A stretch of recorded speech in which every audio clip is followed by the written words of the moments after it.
right, next up we have continuing the graphics theme. We have Stephen Hugg talking about a vector arcade game being ported to the Apple II. You can't do vector graphics on the Apple II, Steve. What's wrong with you? Prove me wrong. Hi, my name's Steve Hugg from 8bitworkshop.com. I want to tell you a story about how I ported a vector arcade game to the Apple II. And I did this using the original code. So what happened was I got an email on my bulletin board system. Let's read it right now. Hey, this is EMULATOR. Can you port this 6500 to arcade game to the Apple II? If you can do it by next week, it can offer you 2 million key coins. By the way, I hope you have a vector monitor handy. Wow, 2 million key coins? Well, I'm really interested now. So I jumped into 8bitworkshop.com and I scrolled down to the Apple II. I clicked on it and I went into start develop my oh, you should probably ignore that. So here's the ROM file that I got. Just about 12K of data. I disassembled it to figure out where the code was, where the data was. I found that there was some code at address 5000 hex and some data there, and the code was at 6800 hex. So that's well within the Apple II RAM, which goes all the way to C000. So there's plenty of RAM available. And I ran it, and I figured out it was just spinning in this one location here. It wasn't really executing much at all. So it must be stuck trying to read a hardware register. But it's not mapped to a hardware register on the Apple II. So we're going to have to make it pretend.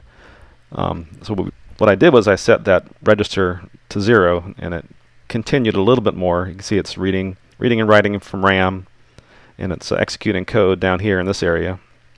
This is a memory probe view, by the way, which shows, it shows all the memory activity in memory space. So it's reading and writing to 0 page and high-res page 2. But the arcade game's memory is probably not the same as the Apple II's memory, so we don't know what those locations correspond to in the game yet. So I did a little more investigating. I cleared some more memory to make it go a little further in its execution, and I had to patch just one area, which was a location it was just spinning on. I convert that to a jump to subroutine call, and now you can see it's going a lot further. It's executing all this area, and the blue is executing code down there. The red is reading and writing memory.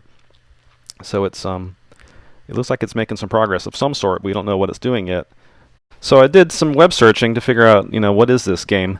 I found some vector arcade games from the late 70s, early 80s, and they had all these hardware registers at in the 2000 range, which is where I was seeing it was reading and writing.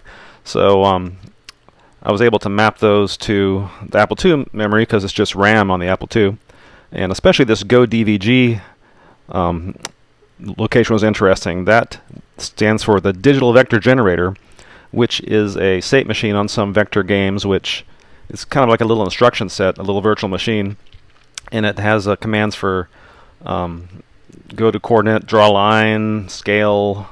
It even has some rudimentary subroutines, so you can, like this shape is a subroutine, and you can make it bigger and smaller. You can execute it multiple times, and that saves you a lot of memory. Fonts are done the same way.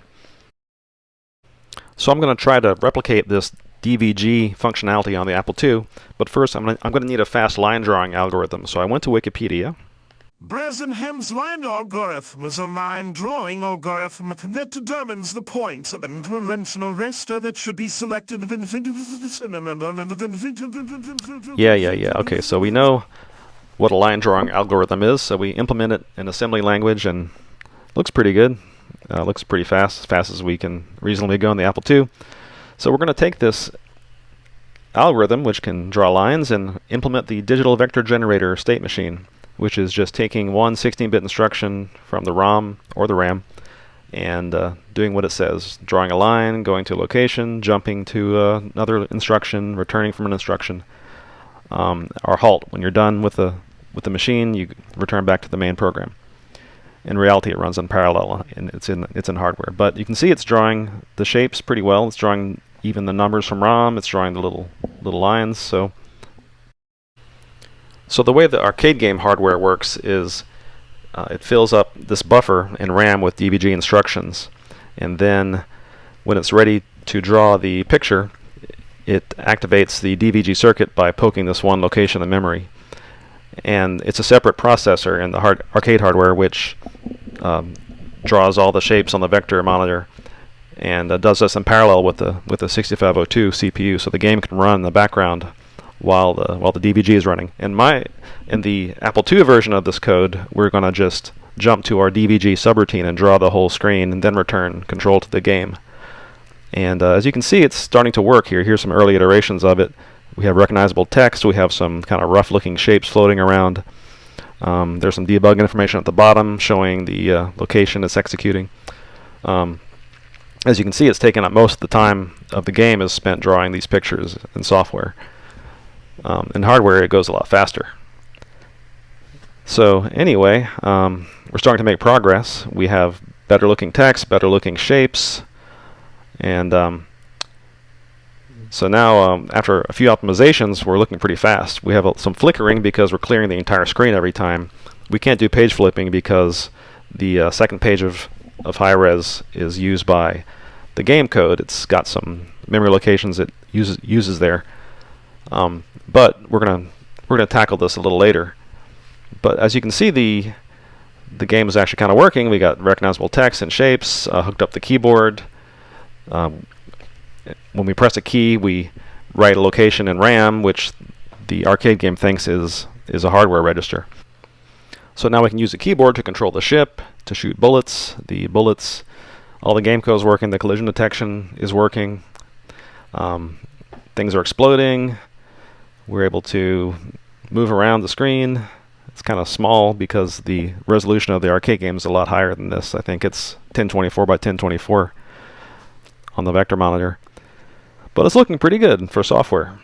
So there's a simple optimization we can do just to clear a portion of the screen every frame instead of the entire screen. So you can see this also makes the whole program a little faster, and it also makes it not flicker as much. So this is what it looks like with the partial screen clear in there. You can see it's going a little faster. It looks a little smoother, a little more playable. Still not as fast as we'd like, but one interesting thing about this particular game is that the shapes are pretty much static. They don't rotate, they don't scale, they're pretty much just one size on the screen. So you could cache them, and I chose to use a run length encoding algorithm to do that. Run-length encoding is a form of lossless data compression in which runs of data are stored as a single data value and count.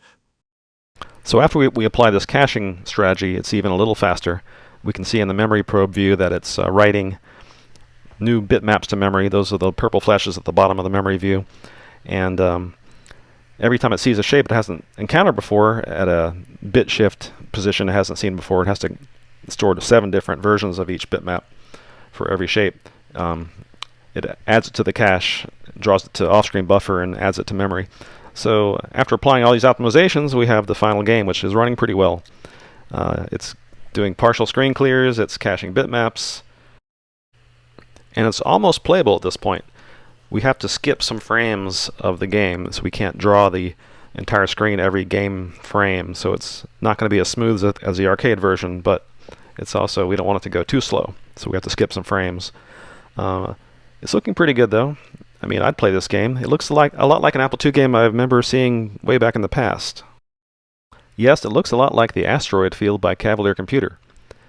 That was a pretty fun game. You can fly around and shoot asteroids and they explode, a lot like our game. But they must be using page flipping because I don't see any flicker in their version. But we finished the port to the Apple II, and here's the final game in all its glory. Running at full speed. We even added sound to it.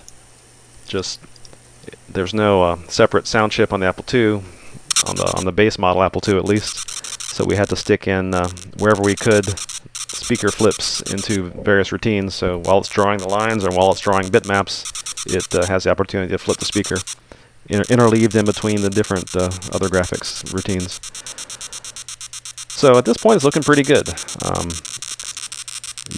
That's some debugging information. But now let's see if the mysterious EMULATOR will give us. They promised us 2 million key coins for this game. Let's see if they pay up. I played your game. It looks terrible. However, we've already sold it for $5 million bucks. Ain't I a stinker? Oh well, easy come, easy go. Well, thanks everybody for watching. Enjoy the rest of KansasFest. Bye.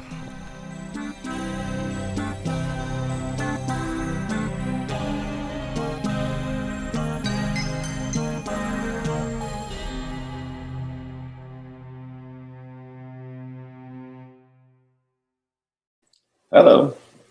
Great presentation. Well, thank you. I don't recommend you do that, and I don't recommend anyone do that. I'm not sure why I did, but there it is. I didn't get my key coin, so. Darn. Kate asks, is this available to play? Well, I don't want to get sued by EMULATOR, so talk to me offline, and maybe I can give you the harness, and you can build your own game. Uh-huh. What are the questions? Any other games I want to port? And I initially tried to go into this thing, kind of port other games like Red Baron or something, but 3D games would be really slow. Have you seen Flight Simulator 1? It'd be kind of like that, except maybe even slower. But I might try something else. Lunar Lander might be good. Yeah, Lunar Lander probably doesn't have that much. You'd have to probably do some optimization to like cache the terrain or something. But yeah, that might be fun. That's my favorite optimized launching algorithm. Well, I love them all. I can't really pick one. They get jealous and fight. Just the one that's fastest is my favorite. Defender, that's tricky. It's got a big frame buffer. It's doesn't have a GPU or a blitter or anything. So yeah, with ultra warp. Oh boy, that's too easy with 16 megahertz. Just the base Apple II Plus is challenging enough. We had a question about what tool did you use to disassemble? Ape Workshop's got a built-in disassembler. I found some stuff on the net. Some people did a pretty good job once I found out what game it was.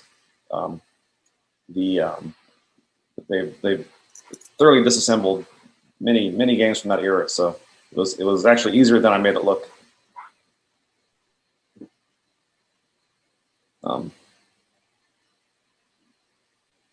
So I guess nothing else.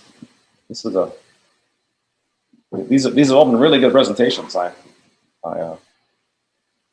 like that, watching the detective process of looking at what's there and trying to figure out how it's going, and then seeing how can I fix this to work on the Apple II. That's always enjoyable to see how people noodle that stuff out. Yeah, even though I cheated, I think it's interesting to see how one would do the process if they started from scratch and had no idea what they were doing when they went into it. But yeah, it is a lot easier nowadays with the internet and all the tools we have available. It is cheating. What else we have? Well, thanks guys, I appreciate it. Not cheating. Okay, I'll take it. All right. Well, further questions can certainly go to Stephen in the Discord. Say hi to Max Pedram in there for you. Yeah, I'll go back to my virtual world and say hi. I don't know where he is. He's getting kind of old, so. And we now have a 45-minute lunch break. So y'all go and do some food, and we will see you back here at 1:45 p.m. Central Time. At that time, we'll be dealing with stuff on the other side of this piece of paper. Languages of development, Chinese word processing, and calibrating an Apple II disk the hard way. So see you later, folks.